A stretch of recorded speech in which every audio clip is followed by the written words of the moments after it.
मित्रांनो नमस्कार. Jio under 3D customer महाराष्ट्रात आले.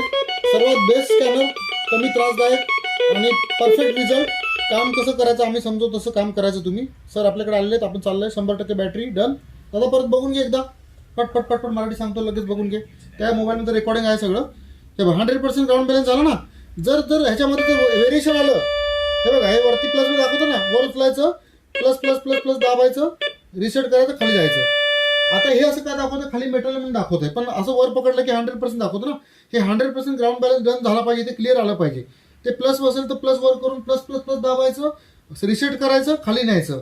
मायनस आलं तर वर मायनस करायचं, वरती मायनस दाबायचं, रिसेट करून खाली करायचं. ठीक आहे. हे आता ऍक्सेप्ट झालं. 4 पोल आले, बरोबर आहे. Cavity, metal, iron, valuable. ह्याच्यामध्ये ग्राफमध्ये तुम्हाला सांगितले कशा प्रकारे बघायचं. वरचं मेटल, खालचं मेटल किती खाली आहे त्याच्यावर डिपेंड आहे. त्यानंतर ग्राउंड बॅलन्स फार महत्त्वाचं आहे आणि ग्राउंड चॉईस करणं फार महत्त्वाचं आहे. तुम्हाला त्या जागेची माहिती असणं महत्त्वाचं आहे. ठीक आहे. सेटअपमध्ये गेलो की ह्याच्यात साऊंड आहे, पुढे जायचं. लाईट, सेन्सिटिव्हिटी 60% ठेवायची. 60च्या वर शक्यतो नाही ठेवत. जर वरती केली तर ग्राउंड बॅलन्स प्रॉपर करायला लागतो. 60% टेन्शन नाही. आयरन ऑफ किंवा ऑन ठेवायचं, पण आयरन ऑफ आणि ऑन ठेवलं किंवा ऑफ केलं तर ते जर गंजलेलं असेल तर तुम्हाला ते गोल्ड सारखं दाखवू शकतं, म्हणून ते ऑफ नाही ठेवायचं. आणि त्यावेळी ते जो बार येतो ना, ग्रीन बार, त्याच्यावर पूर्ण लक्ष ठेवायचं. तो झलक किती वेळा देतोय, रिपीट करून लक्ष ठेवायचं. तर मित्रांनो तुम्हाला पण मशीन घ्यायची तर कॉल करा. आपलं ऑफिस आहे मुंबई, पुणे, दिल्ली. ट्रेनिंग सकट मेटल डिटेक्टर घेण्यासाठी कॉल करा. बाय.